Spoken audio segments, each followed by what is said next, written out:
when a blender, I disabled the pedal, so they should just come on.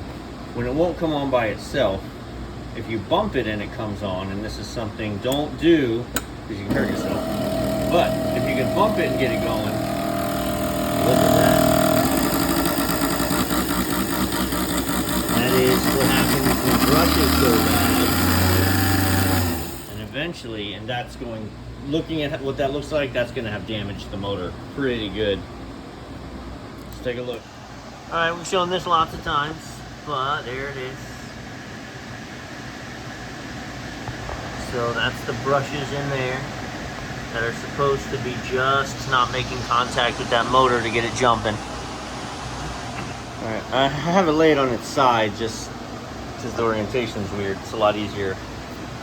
So there's the one that came out. And there's the one that'll go in. Let me see something here. Yep. Slides right in. Somebody already pried this one. So I use an awl. You can use a paper clip, which is why you can actually see I end up, there's the new one. I end up wallering open that hole. When this is down in there, if you take a flathead and try and pry that thing out, that's what's gonna happen. Now, that's no big deal because just one little spot on this one. I didn't do that, that was like that.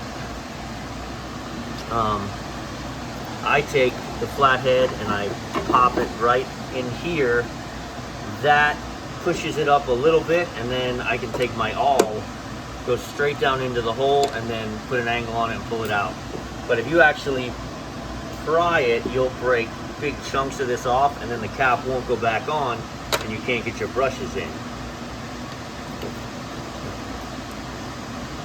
So that goes in like that. Then I take my awl, well, let's see. It would be nice if I had a hands-free device, huh?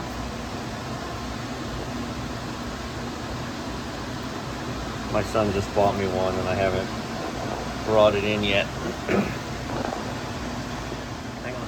So I'm going to hold that way, and then I'm going to take my disc and I'm going to slide it in from the side so that the disc is holding it in place, and then I'll pull this out, twist it in, and that side is done. I've talked about this tool before. This is very underutilized. So you know how we have the inserts on all these units, that's what the actual screw bites into, is there's a floating insert in there. If you have your awl, even if you're barely making contact, you can get it in there, line everything up. So this one's not lined up. Boom. So, worth the price of admission. Alright, second verse, same as the first, brushes are shot, swapped it out. But this thing has a terrible vibration to it. I showed this last week on the video. But I'm going to pull the belt and I'm going to fire it off.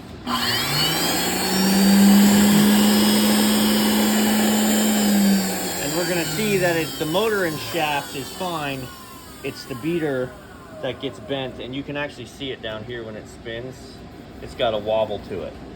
I should have shown you before I put this back on, but there are 6 bolts, and this whole shaft, let's see if we can iPhone to straighten up here, and this whole shaft can be replaced.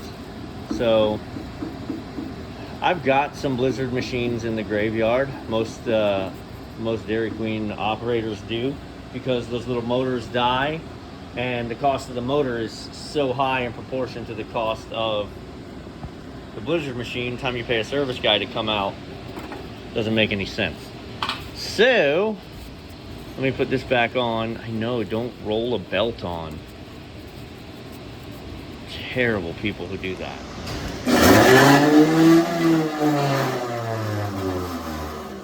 See how much it's shaking? Let me stop me from shaking.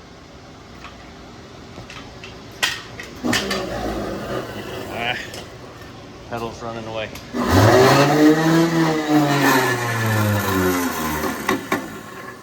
we got to replace that shaft. every service company is different. What they're going to want you to do and not do is very different. I can tell you a huge impact, a little thing that does a huge difference is I'm here early in the morning, staff isn't here yet, manager's not here, right? I have a lockbox I can get in. So when I change this brushes, right? Like, I also clean, I was done. Take 2 minutes, get a rag, because they cleaned it last night, but that's like, yeah, they mop floors too, right? And then they just wipe it with a wet rag, it looks terrible. Cleaned the switch, cleaned the knob, cleaned the side. I mean, it took literally 60 seconds to just wipe all this down with a degreaser, clean it. So now when they come in and they know I cleaned the machines, they also say, oh wow, it looks like new, right? It's like a psychological thing. They're gonna come in and tap it and go, oh, it's running good, it's looking good, and it's like, I love that guy, right? That's the idea. Instead of, yeah, it's fixed. This little thing, right? I haven't done this one yet. This is a pretty good, this is what it basically looked like. And it's not that it's terrible and they're not doing anything, but, you know, I'm gonna do the same thing with this, and it won't look like that anymore. It'll look like this. So, just little stuff, whatever, my 2 cents. Maybe your boss doesn't want you touching the equipment any more than you need to, in case you break something. Maybe he doesn't want you to waste the time. You know, I work for me, essentially. So, you know, this is our MO.